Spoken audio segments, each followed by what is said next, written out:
محترم بزرگ و عزیز دوستو، گزشتہ جمعہ اس سلسلے میں آپ حضرات کے سامنے کچھ باتیں عرض کی گئی کہ قربانی ہمیں کیا پیغام دیتی ہے اور قربانی سے ہمیں کیا سبق لینا چاہیے، اور قربانی ہمیں کیا سکھاتی ہے، اور قربانی کے ذریعے سے اللہ تبارک و تعالی ہمیں کن باتوں کی تعلیم دینا چاہتے ہیں، اور قربانی سے ہمیں کیا سبق لینا چاہیے۔ اس سلسلے میں 3 باتیں گزشتہ جمعہ عرض کی گئی تھیں۔ مختصر طور پر ان 3 باتوں کو بھی دہرا لیتا ہوں تاکہ مضمون پیچھے سے ملا ہوا رہے، بات کے سمجھنے میں سہولت رہے۔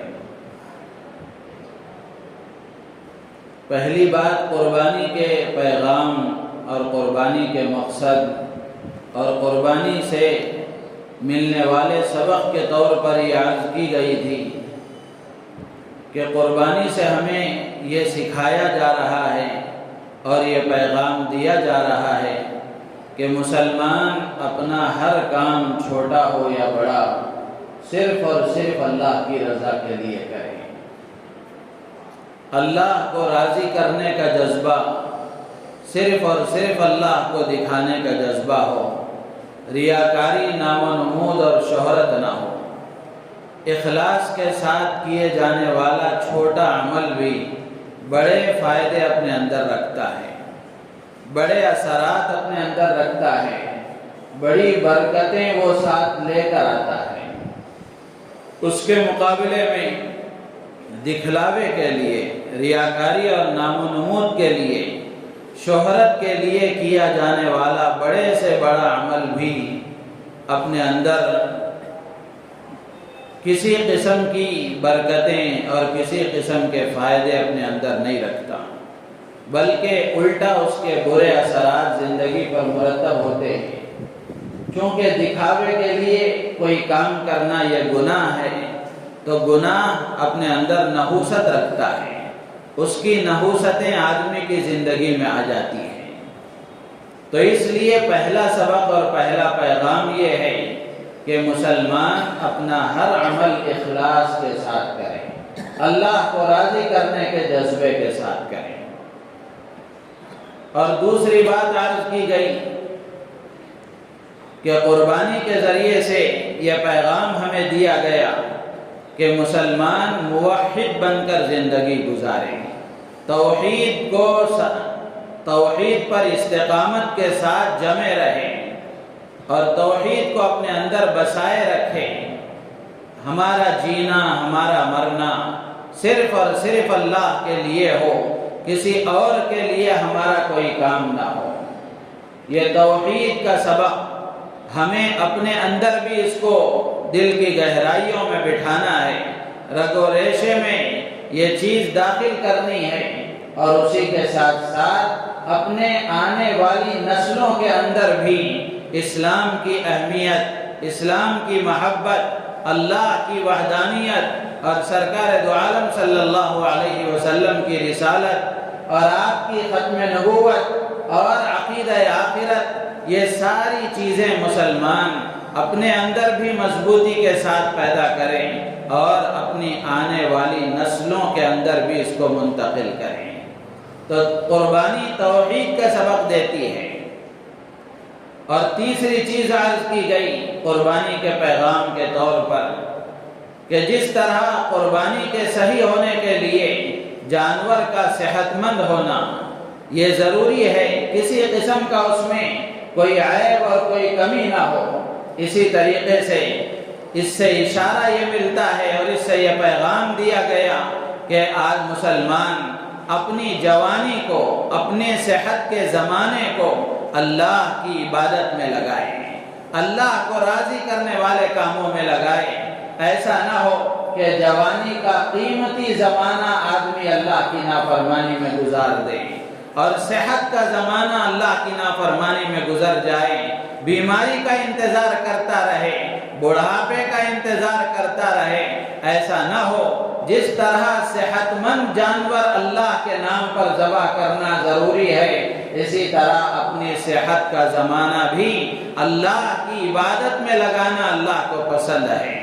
جوانی کا قیمتی زمانہ اور عمر کا یہ قیمتی حصہ اللہ کے ڈر اور خوف کو اپنے اندر پیدا کرتے ہوئے، اللہ کی محبت اپنے اندر پیدا کرتے ہوئے، سرکار دو عالم صلی اللہ علیہ وسلم کی سچی محبت اپنے اندر پیدا کرتے ہوئے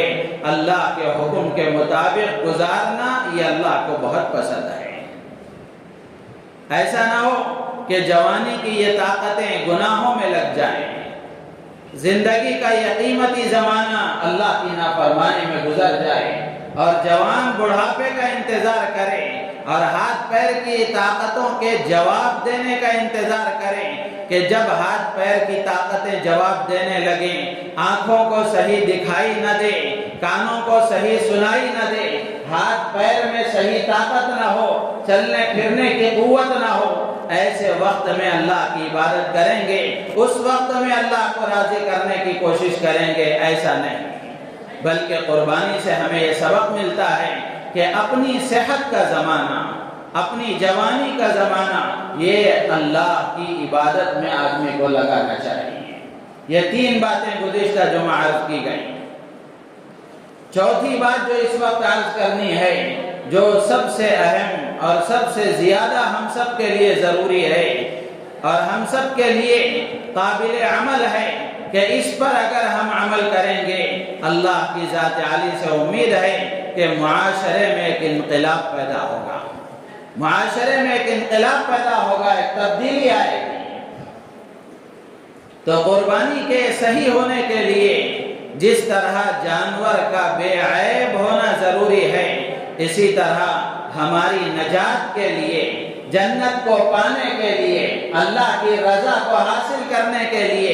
اللہ کی خوشنودی کو حاصل کرنے کے لیے ہمارے دلوں کا بے عیب ہونا بھی ضروری ہے، ہمارے دلوں کا پاک و صاف ہونا بھی ضروری ہے۔ اچھے اچھے کپڑے تو ہم نے پہن لیے، نئے کپڑے پہن لیے عید کے موقع پر، کپڑوں پر کوئی داغ نہیں، لیکن دل میں کتنے داغ ہیں۔ جانور تو صحت مند ذبح کر دیا، لیکن ہمارا دل کتنا بے داغ ہے، آدمی کو خود جائزہ لینا چاہیے۔ جس طرح قربانی کے قبول ہونے میں جانور کا عیب رکاوٹ بنتا ہے، اسی طرح آدمی کی نجات کے لیے اس کے دل کا عیب رکاوٹ بنتا ہے۔ اللہ کے ہاں خوشنودی حاصل کرنے کے لیے، آخرت کی کامیابی کے لیے اور جنت کو پانے کے لیے دل کا پاک ہونا ضروری ہے، بے عیب ہونا ضروری ہے، پاک و صاف ہونا ضروری ہے۔ قرآن پاک میں اللہ تبارک و تعالی نے اسی حقیقت کو بیان فرمایا، یوم لا ينفع مال ولا بنون الا من اتى اللہ بقلب سلیم۔ اللہ تعالیٰ فرماتے ہیں کہ اس دن نہ مال کام آئے گا، نہ اولاد کام آئے گی، نہ کوئی اور چیزیں کام آئیں گی، کام آئے گا تو وہ کام آئے گا، اللہ فرماتے ہیں الا من اتى اللہ بقلب سلیم، جو قلب سلیم لے کر آئے گا، پاک و صاف دل لے کر آئے گا، بے عیب دل لے کر آئے گا، وہ قیامت کے دن کامیاب ہوگا اور اس کا پاک و صاف دل اس کے کام آئے گا۔ تو قربانی یہ پیغام دیتی ہے کہ صحت مند جانور تو ذبح کر دیا، لیکن دل کے داغ دھلنے کی طرف توجہ نہیں دی، دل کو پاک و صاف کرنے کی طرف توجہ نہیں ہوئی اور دل کو بے کینہ بنانے کی طرف توجہ نہیں ہوئی۔ دل کو کس سے پاک و صاف کرنا چاہیے؟ دل کو پاک و صاف ہونا چاہیے کفر و شرک کی گندگیوں سے، کفر و شرک کی گندگیوں سے، بدعات اور خرافات کی نجاستوں سے دلوں کو پاک و صاف کرنا ضروری ہے، اور اسی طریقے سے اخلاقی رذالتوں سے، نچلی حرکتوں اور نچلی عادتوں سے، بری اور قبیح عادتوں سے دل کو پاک و صاف کرنا ضروری ہے۔ بغض سے، عداوت سے، حسد سے، جلن سے، کینہ کپٹ سے اور عجب سے، اپنے آپ کو اچھا سمجھنے کا جذبہ، اپنے آپ کو نیک سمجھنے کا جذبہ، اسی کو عجب کہتے ہیں۔ اور اسی طریقے سے کبر سے، گھمنڈ سے، تکبر سے، غرور سے، اپنے آپ کو بڑا سمجھنے کے جذبے سے دل کا پاک و صاف ہونا ضروری ہے۔ اس لیے کہ یہ عادتیں یہ ایک نچلے درجے کی ہیں اور ایک مسلمان ان بری عادتوں کا حامل نہیں ہو سکتا، ان بری عادتوں کا حامل نہیں ہو سکتا۔ ہم نے نمازیں تو پڑھ لی، تہجد کے بھی پابند ہو گئے، صدقہ اور خیرات کے بھی پابند ہو گئے، نوافل کے بھی پابند ہو گئے، لیکن دل کے داغ اور دھبے اگر نہیں دھلے تو قیامت کے دن یہ دل کا بے عیب نہ ہونا اور دلوں کا عیب دار ہونا آدمی کے لیے نقصان کا سبب بنے گا۔ تو قربانی کا جانور ذبح ہوتا ہے اور قربانی کا جانور یہ پیغام دے کر جاتا ہے کہ تم نے صحت مند جانور تو ذبح کر دیا، لیکن اپنے دل کے کینے اور کپٹ کو دھلنے کا کیا انتظام کیا؟ اپنے دل کو پاک و صاف کرنے کا کیا انتظام کیا؟ تو میرے عزیز و دوست بزرگوں، قربانی یہ ہمیں سکھاتی ہے، قربانی کا یہ پیغام ہے، اور قربانی کے ذریعے سے اللہ تبارک و تعالی ہمیں یہ تعلیم دینا چاہتے ہیں کہ جس طرح صحت مند جانور کو ذبح کرنا ضروری ہے، اسی طریقے سے اپنے دل کو بھی ان تمام گندگیوں سے پاک و صاف کرنا ضروری ہے۔ حدیث میں اللہ کے نبی علیہ السلام نے ایسے آدمی کے بارے میں جو کسی مسلمان سے بغض نہیں رکھتا، عداوت نہیں رکھتا، اس کے دل میں حسد کے جذبات نہیں، جلن کے جذبات نہیں، کسی سے وہ کینہ کپٹ نہیں رکھتا، اللہ کے نبی علیہ السلام نے ایسے آدمی کے بارے میں جنتی ہونے کی بشارت دی۔ حضرت انس رضی اللہ تعالیٰ عنہ بیان کرتے ہیں کہ ایک مرتبہ ہم سرکار دو عالم صلی اللہ علیہ وسلم کے ساتھ بیٹھے ہوئے تھے، اللہ کے نبی علیہ السلام نے فرمایا یتلو علیکم الآن رجل من اہل الجنہ، ابھی کچھ ہی دیر میں تمہارے سامنے ایک جنتی آدمی آنے والا ہے، ایک جنتی تمہارے سامنے آئے گا۔ حضرت انس رضی اللہ تعالیٰ عنہ بیان کرتے ہیں کہ کچھ دیر کے بعد ایک انصاری صحابی آتے ہوئے نظر آئے، اس حال میں کہ ان کی داڑھی سے وضو کے پانی کے قطرات ٹپک رہے تھے، ان کے بائیں ہاتھ میں جوتے تھے۔ اللہ کے نبی علیہ السلام نے جب یہ فرمایا تو صحابہ نے دیکھا کہ وہ انصاری صحابی آ رہے ہیں۔ 3 دن اللہ کے نبی علیہ السلام نے یہی بات ارشاد فرمائی کہ یطلع علیکم الآن رجل من اہل الجنہ، اور تینوں دن وہی صحابی آئے، وہی انصاری صحابی آئے۔ حضرت انس رضی اللہ تعالیٰ عنہ بتاتے ہیں کہ حضرت عبداللہ ابن عمرو بن العاص رضی اللہ تعالیٰ عنہ بڑے درجے کے صحابی ہیں، وہ فرماتے ہیں کہ میں نے یہ سوچا کہ چلو ان سے چل کے معلوم کرتے ہیں اور دیکھتے ہیں کہ ان کا کیا عمل ہے جس عمل کی وجہ سے اللہ کے نبی علیہ السلام نے ان کو جنتی قرار دیا ہے۔ کوئی معمولی سند ہے،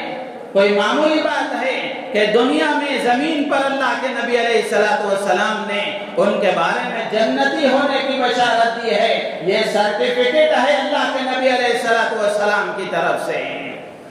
حضرت عبداللہ ابن عمرو بن العاص رضی اللہ تعالیٰ عنہ کہتے ہیں کہ وہ ان کے ہاں گھر گئے، وہ انصاری صحابی کے پاس گئے، جا کر انہوں نے کہا کہ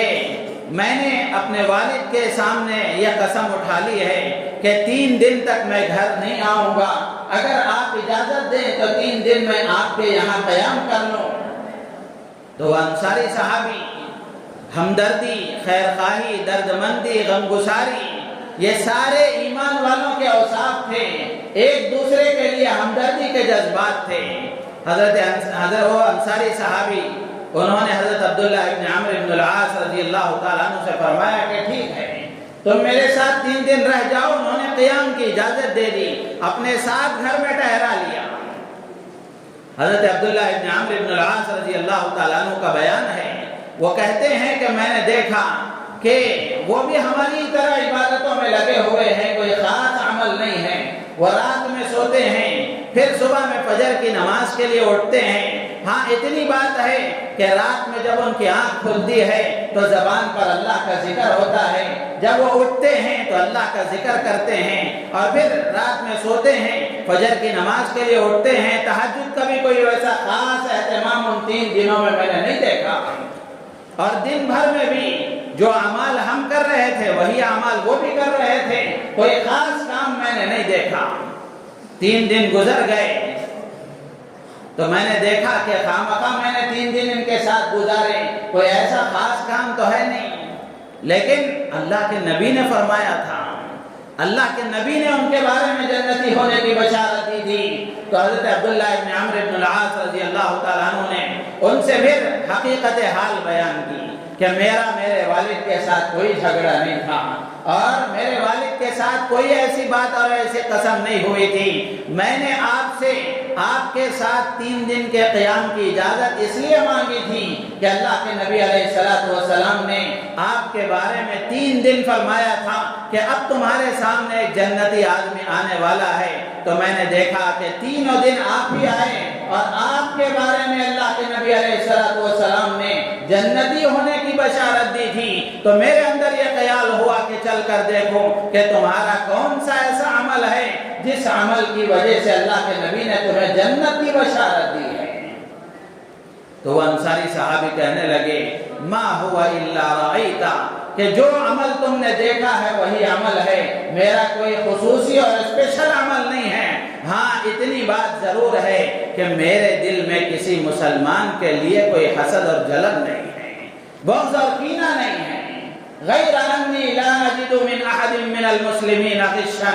وہ کہنے لگے کہ کسی مسلمان کے لیے میرے دل میں بغض نہیں ہے، عداوت نہیں ہے، کینہ اور کپٹ نہیں ہے، اور ولا احسد علی خیر اعطاہ اللہ۔ اور پھر وہ انصاری صحابی کہنے لگے کہ کسی مسلمان کو اللہ تبارک و تعالی کوئی خیر عطا فرما دیں، کوئی بھلائی عطا فرما دیں تو میں اس پر جلن نہیں کرتا، حسد نہیں کرتا، میں اس پر جلتا نہیں ہوں۔ اس کی ترقی کو دیکھ کر، اس کی سہولتوں کو دیکھ کر، اس کے آرام کو دیکھ کر اور اس کے ناز و نعم کو دیکھ کر میں اس پر جلتا نہیں ہوں۔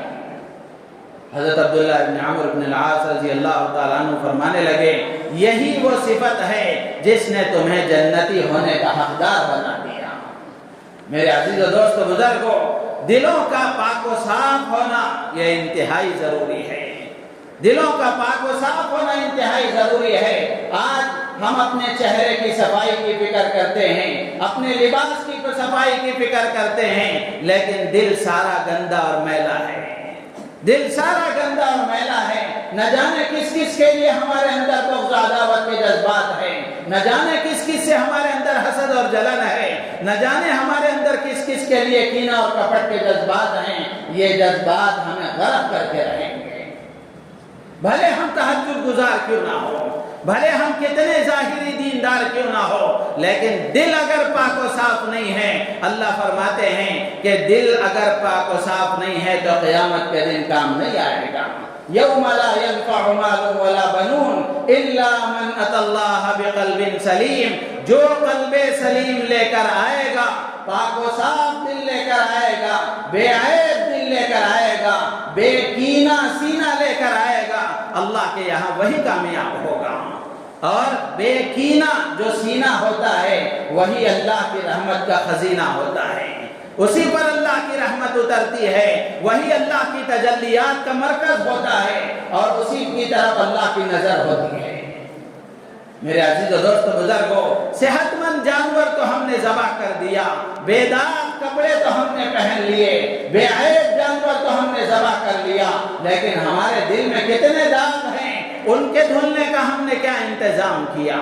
اپنے دل کی پاکی صفائی کا کیا انتظام کیا؟ ایک حدیث ہر مسلمان کو یاد رکھنے کی ہے۔ آج ہم میں سے ہر ایک سنت پر عمل کرنے کا دعویٰ کرنے والا، ہر ایک نبی سے محبت کا دعویٰ کرنے والا، ایک سنت اللہ کے نبی علیہ السلام نے ایسی بیان فرمائی جو آج ہمارے معاشرے میں مفقود ہوتی جا رہی ہے، اور مسلمانوں نے اس سنت کو بالکل ہی بھلا دیا۔ یہ حدیث ہم میں سے ہر ایک کو یاد رکھنے کی ہے۔ جو اس حدیث کو یاد رکھے گا، اس سنت کو یاد رکھے گا اور اس سنت کے مطابق عمل کرے گا، اس کی دنیا جنت کا نمونہ بنے گی اور وہ آخرت میں جنت کی ہمیشہ کی نعمتوں کو حاصل کرے گا۔ اللہ کے نبی علیہ السلام نے حضرت انس رضی اللہ تعالیٰ عنہ چہیتے صحابی ہیں، خادم خاص ہیں حضور اکرم صلی اللہ علیہ وسلم کے، آپ نے حضرت انس سے فرمایا یا بنی ان قدرت ان تصبح وتمسی وليس في قلبك غش لأحد فافعل وذلك من سنتی۔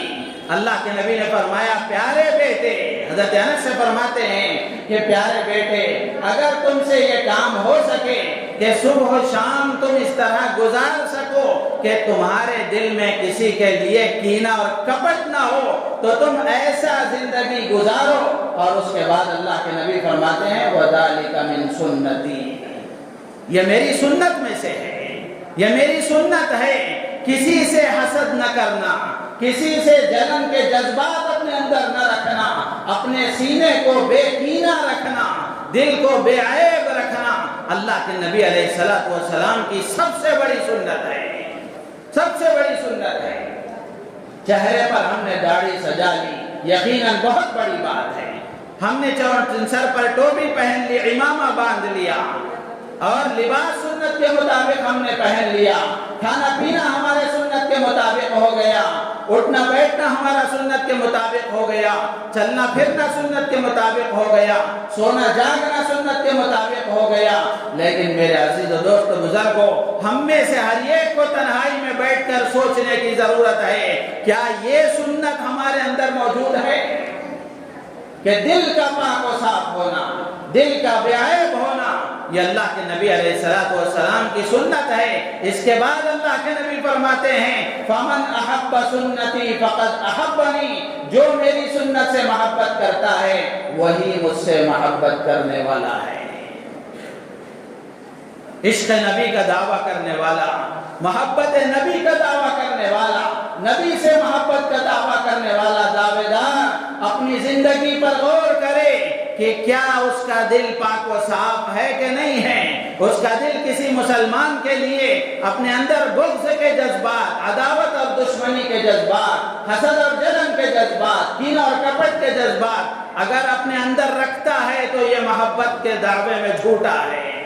یہ محبت کے دعوے میں جھوٹا ہے اور اللہ کے نبی کی سنتوں پر عمل کے دعوے میں جھوٹا ہے۔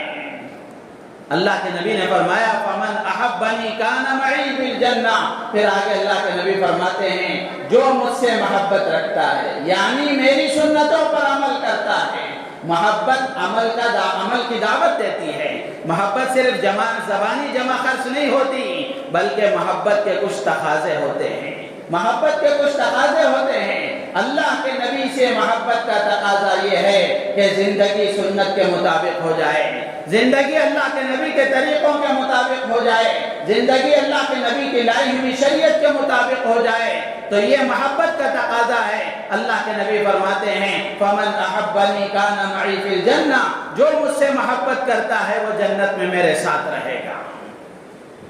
تو اگر اس کو مقدمات کو ترتیب دیتے چلے جائیں تو نتیجہ یہ نکلتا ہے کہ جس کا دل پاک و صاف ہوتا ہے وہ جنت میں نبی کے ساتھ ہوگا۔ جس کے دل میں کسی کے لیے بغض کے جذبات نہیں ہیں، کسی کے لیے حسد کے اور جلن کے جذبات نہیں ہیں، اس کا سینہ بے کینہ ہے، وہ قیامت کے دن اللہ کے نبی کے ساتھ جنت میں ہوگا۔ میرے عزیز و دوست بزرگوں، آج کا یہ قربانی کا سب سے اہم پیغام ہے۔ برسوں سے ہم نے قربانی کی ہے لیکن اپنے جذبات کو قربان کرنے کا ہمیں اہتمام نہیں رہا، اپنے دل کو پاک و صاف کرنے کی فکر نہیں ہوئی۔ اللہ کے نبی علیہ السلام نے فرمایا کہ کسی سے عداوت اور کسی سے بغض، کسی سے حسد یہ کوئی معمولی بات نہیں ہے، بہت خطرناک گناہ ہے۔ اللہ کے نبی نے فرمایا ان الحسد یأکل الحسنات کما تأکل النار الحطب۔ اللہ کے نبی فرماتے ہیں کہ کسی سے جلنا، حسد کرنا یہ ایسا خطرناک گناہ ہے کہ یہ نیکیوں کو ایسا کھا جاتا ہے جیسا آگ سوکھی لکڑی کو کھا جاتی ہے۔